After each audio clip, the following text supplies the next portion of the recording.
Lebih dari 52 hari sejak konflik bersenjata antara Amerika Serikat, Israel, dan Iran berlangsung, gencatan senjata berakhir pekan ini. Trump menyatakan akan memperpanjang gencatan senjata. Trump butuh kemenangan cepat, namun Iran tampaknya tak sudi didikte soal nuklir. Ultimatum sudah dilempar, blokade Selat Hormuz siap dipermanenkan. Di balik retorika diplomatik, Trump tetap menggencarkan tindakan agresif jika perundingan antara Amerika Serikat dan Iran tidak menemukan titik temu. Siapakah yang akan bertahan dalam perang urat syaraf? Karena sekali bom jatuh, eskalasi tidak akan bisa dibendung lagi.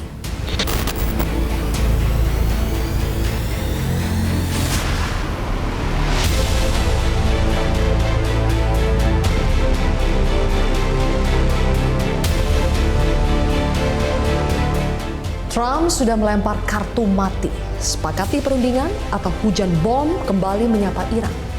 Ultimatum ini bukan main-main, namun Teheran tidak sudi berlutut. Juru bicara Kementerian Luar Negeri Iran, Esmail Bagei, dengan dingin menyatakan bahwa Iran belum memutuskan untuk ikut dalam negosiasi jilid kedua.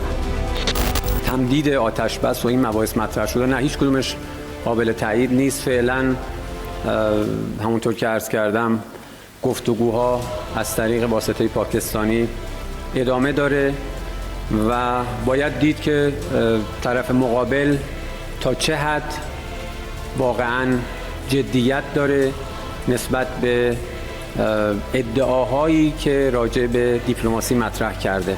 این آمریکاست که باید جدیت خودش رو اثبات بکنه به دلیل اینکه بارها نه تنها به تعهداتش پایبند نبوده بلکه اساساً میز مذاکره رو منهدم کرد. Ancaman serangan udara kembali digaungkan Trump. Hal ini menandakan ketegangan yang kian meruncing antara Washington dan Teheran. Di tengah kebuntuan negosiasi jilid kedua, retorika bom yang dilontarkan Donald Trump bukan sekedar gertakan politik. Apakah ancaman ini merupakan strategi ekstrim guna memaksa kompromi, alih-alih memperpanjang blokade? Have a deal by Wednesday when the ceasefire ends. Will you extend the ceasefire or will you start attacks again? Maybe I won't extend it. Okay. But the blockade is going to remain. But maybe I won't extend it. So you have a blockade, and unfortunately we'll have to start dropping bombs again. Thank you very much, everybody. Thank you. I think it's going to happen.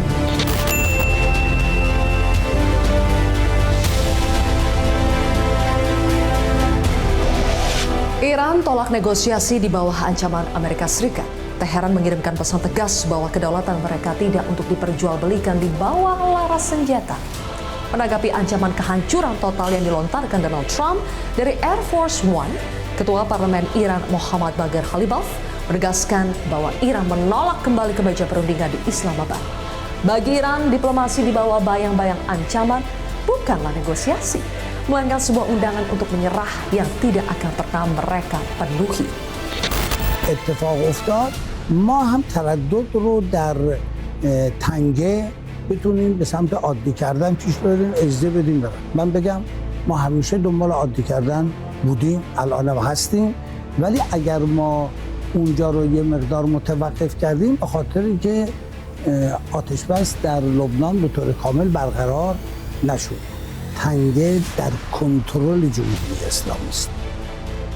از اون طرف هم ما میخوایم در حقیقت مردم دنیا اونهایی که مخصوصاً در این جنگ در طرف دشمن عمل میکنن با خصومت. Gencatan senjata akhirnya ternoda di perairan Teluk Oman. Hanya beberapa jam setelah pasukan Amerika Serikat menyita paksa kapal kargo berbendera Iran, Teheran langsung melancarkan serangan balasan menggunakan pasukan drone tempur. Aksi saling serang ini berpotensi memicu konfrontasi terbuka di salah satu jalur pelayaran paling krusial di dunia. Juru bicara militer Iran Ebrahim Zolfagari mengutuk keras tindakan tersebut sebagai aksi pembajakan maritim dan pelanggaran nyata terhadap kesepakatan gencatan senjata.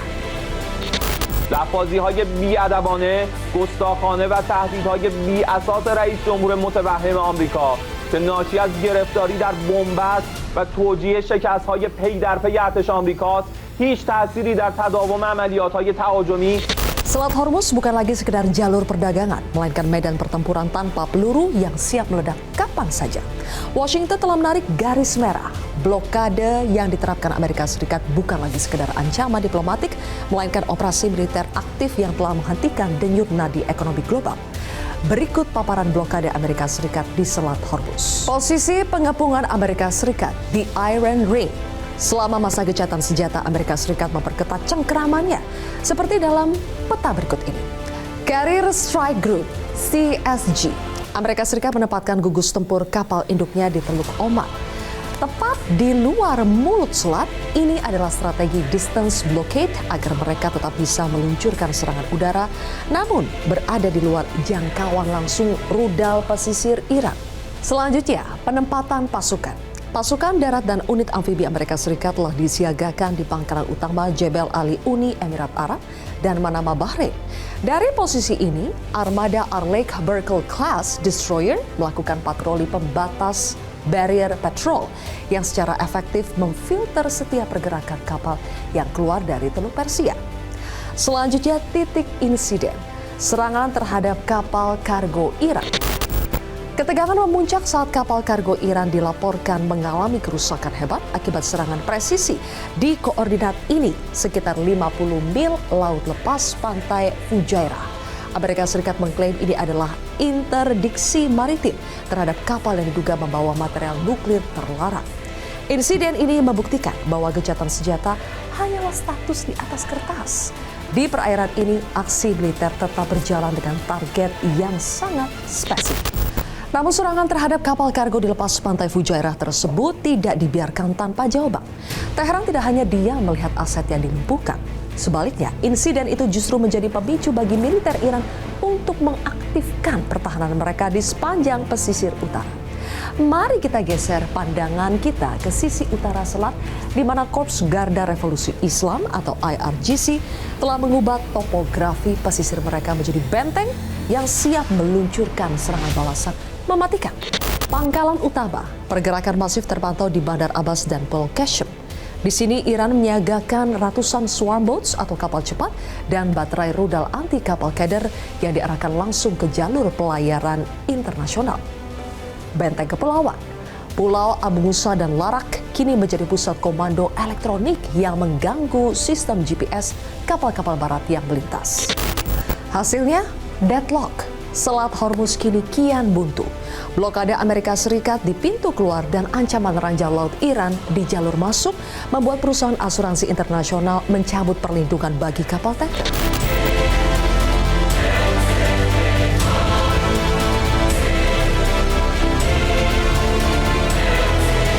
Di ambang berakhirnya gencatan senjata yang kian rapuh, Presiden Iran Masoud Pezeshkian menegaskan posisi Teheran yang tidak tergoyahkan. Kedaulatan nuklir Iran adalah hak mutlak yang tidak bisa didikte oleh kekuatan asing manapun. Bagi Teheran, pengelolaan energi nuklir merupakan simbol independensi bangsa yang berada di luar yurisdiksi Amerika Serikat, sekaligus menjadi garis merah yang tidak bisa dinegosiasikan di bawah ancaman militer. اگه انسانی از خودش دفاع نکنه مرده است. مثل یک انسانی که اگر یه ضربه‌ای بهش وارد میشه عکس العملی نشون میده. اگر انسانی بهش ضربه بزنن و عکس العمل نشون نده. Dampak global dan ancaman instabilitas keamanan internasional dari blokade Amerika Serikat di Selat Hormuz akan mempengaruhi dinamika kedaulatan dan ekonomi dunia. Di antaranya meliputi kelumpuhan nadi energi dan resesi global, ancaman instabilitas keamanan internasional, runtuhnya hukum laut internasional. Blokade di Selat Hormuz telah mengubah jalur pelayaran paling krusial di dunia menjadi zona buntu tanpa adanya kesepakatan diplomatik dalam waktu dekat. Dunia menghadapi risiko kehancuran tatanan ekonomi dan keamanan yang selama ini menjadi landasan perdagangan global. Ambisi kedaulatan nuklir Teheran dan ultimatum keras Washington nampaknya membuat peluang kesepakatan kian menipis. Dunia kini hanya bisa berharap bahwa akal sehat akan menang di menit-menit terakhir sebelum dentuman bom menggantikan suara perundingan dan menempatkan kawasan Timur Tengah di ambang eskalasi baru dengan dampak global yang signifikan. Apakah dunia sedang menuju konflik terbuka atau masih ada ruang bagi diplomasi untuk menyelamatkan keadaan? Inilah kontroversi selengkapnya. Amerika Serikat, Iran, negosiasi kusut, perang berlarut bersama saya, Zilvia Iskandar. Jelajahi cara baru mendapatkan informasi. Download Metro TV Extend sekarang.